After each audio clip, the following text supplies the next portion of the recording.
Oh, by the way, while I was there in England, at some hall, a woman asked a question about children. So, of course, I answered that we have children's techniques. For example, this little young man over there could, he is called Preeti. Yes, of course, I answered the question that the meditation is not for adults only, but there are special children's techniques. Yes. Where there are special children's techniques and where these children grow in far greater tranquility, where they could apply themselves better to their schoolwork and become nicer little children to have around. There's that very day, that very morning, I had received a little essay which Preeti wrote. So, and it just happened that that night, this question about children should be asked. So I had her letter in my pocket, and I want to read it to you. Yes, just shows what great understanding an 11-year-old child could develop. Let me read that. With your third eye, you see God. The end and beginning of new man is eternal life. There is none further and no higher stage. My eye and God's eye are one, and the same one in seeing, one in knowing, and one in loving. The more and more grows and is rooted in love, in God, he is ever ready to welcome any struggle, any trial, adversity, or suffering, and offer that willingly, gladly, and joyfully with love. Strong wine, fat meat, peppery things have no real taste. The real taste is plain and simple. The song of birds, the voices of insects are all means of carrying truth to the mind. My body is God's, my mind is God's, my self-being is God's. All one learn to nothing and no one. And if I'm not there, I know who is. Look at this beautiful understanding of an 11-year-old meditator. How these understandings dawn through meditation is a process that could never really be explained. Where a child of 11 could use such words where all seeing becomes one, and where the individual eye, the physical eye in this sense, and God's eye become one. And now we as human beings can not only look through our eyes, but through the eyes of God. The beautiful understanding, the deep philosophy. And she goes on to say that it's all one, the one in seeing, the one in knowing, and it is He, the one in loving. Oh, yes. And the more we grow and get rooted in love, the more we closer to God. Because when we have the strength of the inner self, when we, through our meditations, draw out the divinity that is within us, and then because of that strength, we welcome any struggle, any trial, any adversity or suffering, and offer that willingly, gladly, and joyfully with love. This is how we gain. Now, how a child could perceive this, conceive this, it is His will. It's miraculous for a child of 11 to develop such deep understanding. And then she goes on to say here that there is divinity in everything. Everything existent is just filled with divinity. And so poetically she says, the song of the birds, the voices of insects are all means of carrying truth to the mind. So the observation all around us, everything around us, brings to us only one message, and that message is of divinity, who resides within us. And it is through our meditational practices that we can bring out, we can let that divinity flower in our lives. No man should really suffer. Man suffers because of ignorance, because he does not want to bring out the divinity which is within him and which is his birthright. It is his birthright to unfold that divinity so that it could permeate every breath he takes. It could permeate every step he takes in life, and everything else in all his relationships. They would shine this one beautiful quality of that deep love, which is only he and he only, known in so many ways and in so many words. But the word that I love best to describe that divinity is love.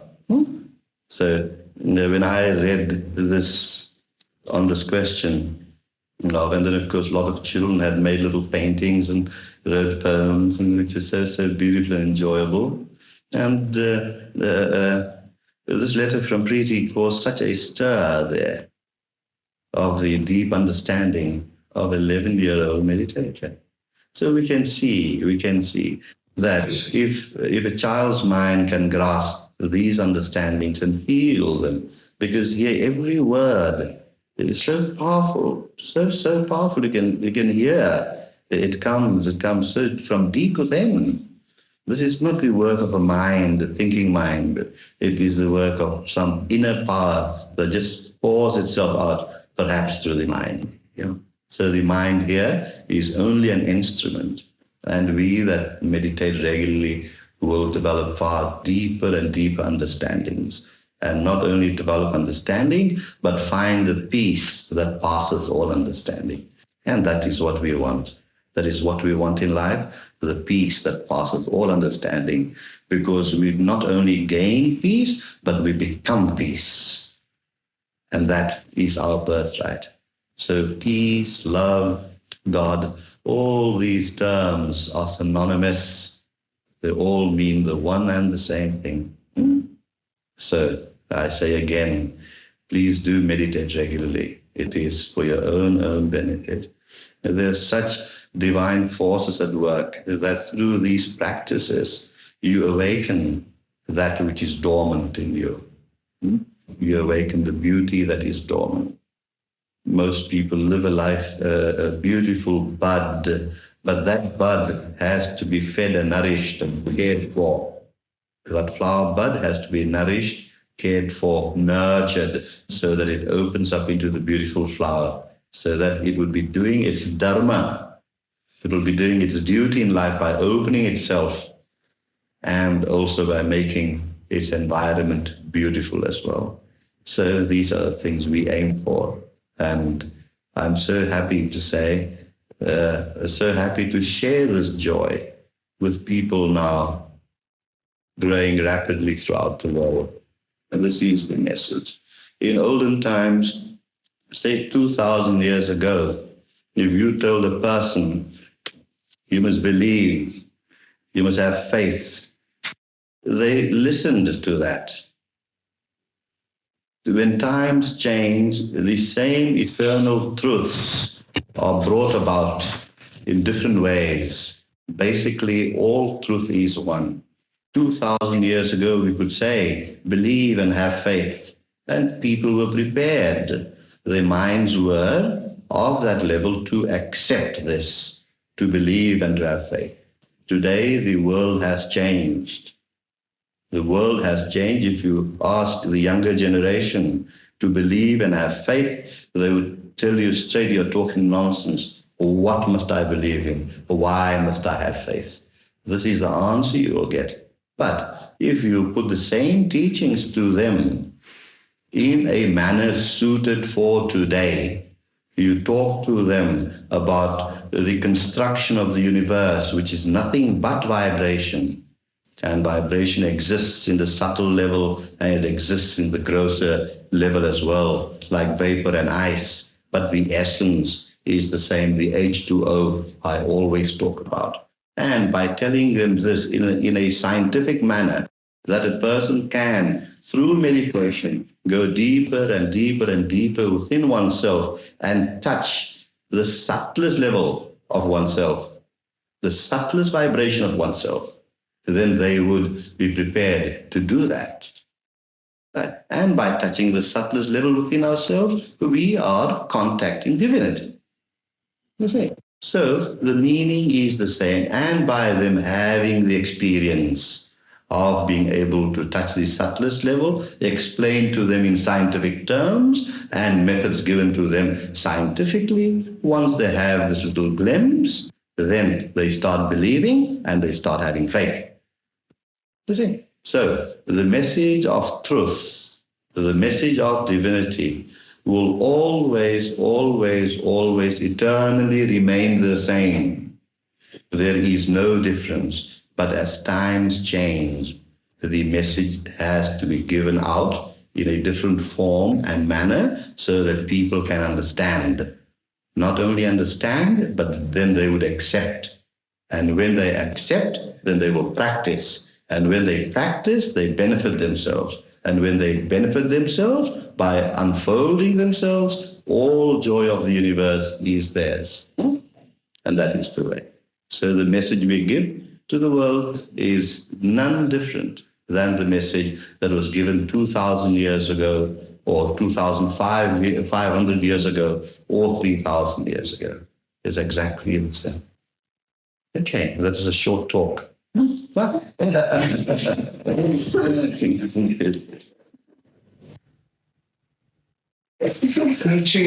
I'd like to say something if I may. I don't want to ask a question, but some little experience happened yesterday, and it's quite interesting. First of all, I feel that you've never been away. I don't know what happened during that period, but you were here. Thank you. An old friend of mine, I attended his funeral yesterday. He died after a year of cancer, really cutting him up. He told me a couple of years ago, he said he rejected all religion, and he had come to the profound belief that everything was a chemical reaction, and when he went into the ground, that was the end of it. And what came to me at the funeral yesterday, watching all his family crying their eyes out, which they should have done while he was ill, but now he's got relief, they should be happy, was the fact that when he left his body, if he were right, he would never know. But if he were wrong, he'd be finding out now. Yes, that is very true. That is very true. Yes, there are people who would only accept that which the 5 physical senses can perceive: seeing, touching, smelling, tasting. Right, that is all that they would accept, because they are so limited. They are so limited to the physical selves, and the mind is none other than physical too. It is just a difference in degree. It is all still matter. And those are the people which we tend to call materialists. Right. But whoever says that I am a materialist, I say, good, very fine, you are a materialist. Now, whatever you call material, I call spiritual. No difference.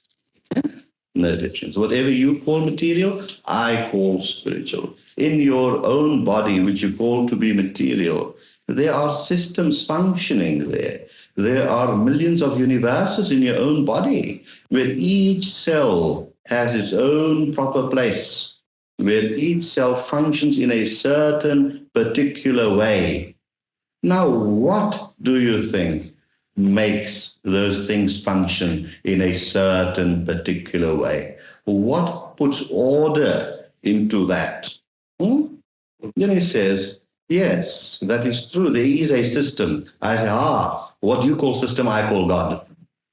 Right? Good. What you call system, I call God. So we agree. So he is a material spiritualist today.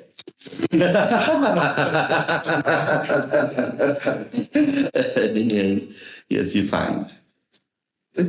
Next. Gururaj, if the soul is eternal, that man would not have been an atheist in every birth. Of course not. Therefore, it would be an experience, part of his karmic experience, to realize what it was to live without understanding God. That is very true. That is very true. Therefore, even the Bible says that do not condemn the sinner, but condemn the sin. Right. Now, although this might not be sinful or sinless or whatever, but the principle behind it is this, that if man does not realize that there is a higher power, if he does not want to accept it, please, we must also regard that to be part and parcel of his training, part and parcel of his training to reach greater heights. Yes, because it does happen that the world's greatest skeptic can become the greatest believer once he has a little experience. Today, people want to experience first and then believe and have faith later. Olden times, it was the other way around. Through their belief and faith, they would experience something. Today, no, they want to experience. If you give them a cup of tea, they want to taste it first to see if it is sweet. But they would not take your word that, look, your tea has already been sugared. Right. No, that is the mind and mentality of this modern technological age. That is the mentality of this modern technological age where everything has to be proven in a test tube. Otherwise, it is no good. Good. So all the advanced technology has brought to us, has it really evolved man? Has it really benefited humanity? No, it has not. It has not. Evolutionarily, they remain the same as they were 5,000 years ago. 5,000 years ago. And so therefore, we have devised these systems whereby, you want experience first? By all means. We'll give you the experience first. And then see what follows. Then we leave it to you. If you want to believe or if you want to have faith, we leave it to you entirely. And that is the mind of the world today. Because people are more and more operating on the level of the mind and less on the level of the heart. Now that is where our system differs from most of the systems in the world, where with our practices, there is a simultaneous development of mind and heart. The heart feels the joy and the mind appreciates the joy. The heart feels it and the mind appreciates. So therefore, this is the message of today. Age old, but presented in its modern context, as I said.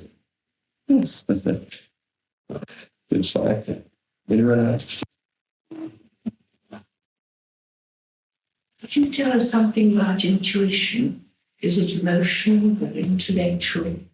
Absolutely. Beautiful. Intuition is neither intellectual and intuition is neither emotional. Good. Although the intellect and the emotions play a part, but the part emotion and intellect play would be the part of instruments. They would be instruments through which intuition is portrayed. If we could use the analogy of a flute, right, the flute with all its holes in it, that could be regarded as the intellect, and it could be regarded as the emotions. Good. But intuition is the beautiful breath of air that flows through it. That is intuition. Now, to reach intuition, to find proper intuition, is to reach the level that is deep within us. At that level, the subtle vibrations existing in all mankind becomes in tune with all vibration around him. So that tuning in is intuition. When you tune in to the subtlest level within oneself, and everybody has experienced this, everybody has had glimpses of this, where just without logic, without intellect is logic, without intellect or without feeling, they just know something is right. In other words, intuition is also knowingness. Now, that knowingness is interpreted by us through mind and heart. Now, that intuition is interpreted by us through emotion and intellect. Now, how clean and how pure is the heart and the intellect has a lot to do with getting the full impact of the intuition. Now, there are certain moments when the heart is still, when the intellect is still, the mind is still, and the feelings are calm. They reach a stage of tranquility. And then that is the time where the inner voice, all the intuition just rushes forth without rhyme, without reason. It questions not, and neither does it want answers. It just does because it is, just is. It is, and it just does. That is intuition. Now, through meditational practices, we bring that lovely level of calmness to ourselves, to our minds and the bodies, and we give into the intuition its full range of play, and then it plays. And in its play, it answers those questions which the mind or the heart might not even know or could answer. It would be like this little essay from Preeti, where the deeper self of one just pours out, and the mind cannot yet explain it to her. So the purity, the innocence, the childlikeness that comes into our lives through these various modes of living or practices, that is how we allow intuition to reign full, to govern us. And if we allow intuition to govern us, if we allow the purity of intuition, which is synonymous with divinity, if we allow that to govern our every action in life, then the intellect and the heart can do nothing else but just obey. Then the feelings, the emotions, and the mind become slaves. They become slaves to this higher power, which is intuition. Yes, and that is why when a person reaches a high stage of evolution, he functions more on the intuitive plane. He functions more from that level. Everything he does just seems to be right. Every step he takes just seems to be in the right direction all the time, because he is entirely guided without using the intellect or without using emotion. He is just guided in a direction which is according to the laws of nature. And his flow with nature is a natural flow. It's a spontaneous flow. It's a coordinated flow. Yes, a coordinated flow and a harmonious flow.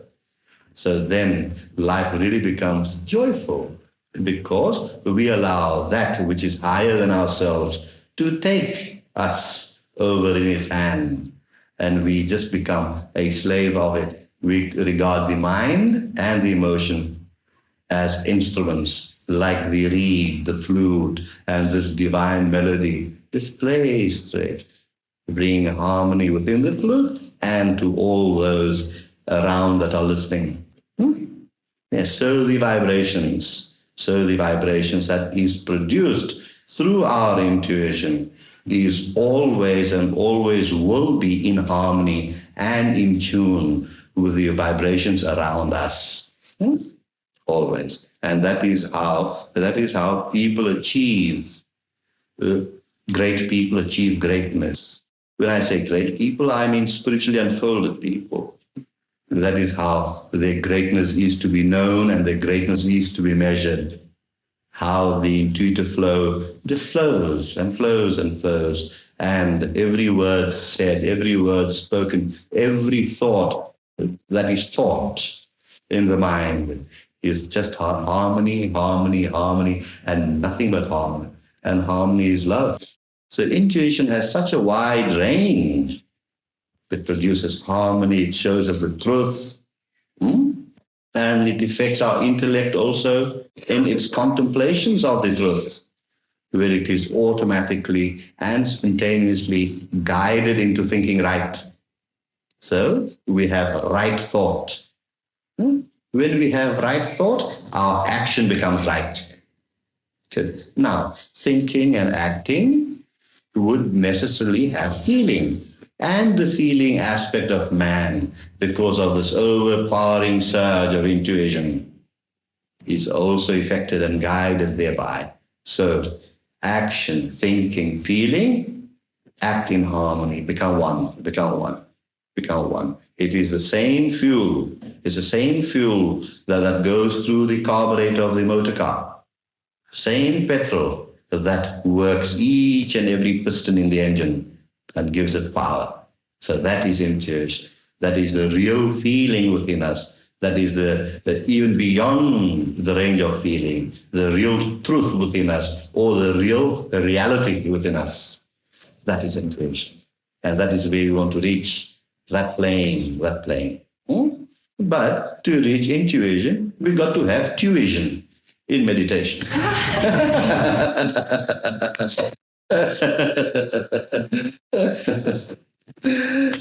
Good.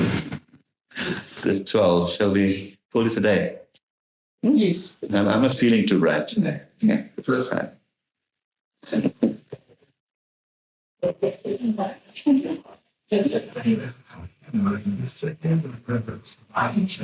Yes, it is.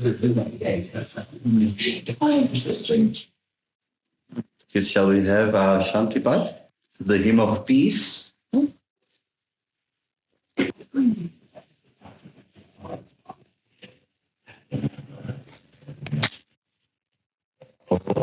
Dil Shanti Rantaricchagvam Shanti Prithvi Shanti Rapah Shanti Roshadayah Shanti Vanaspatayah Shanti Vishwadeva Shanti Brahma Shanti Sarvagvam Shanti Shanti Reva Shanti Sama Shanti Redhi Om Shanti Shanti Shanti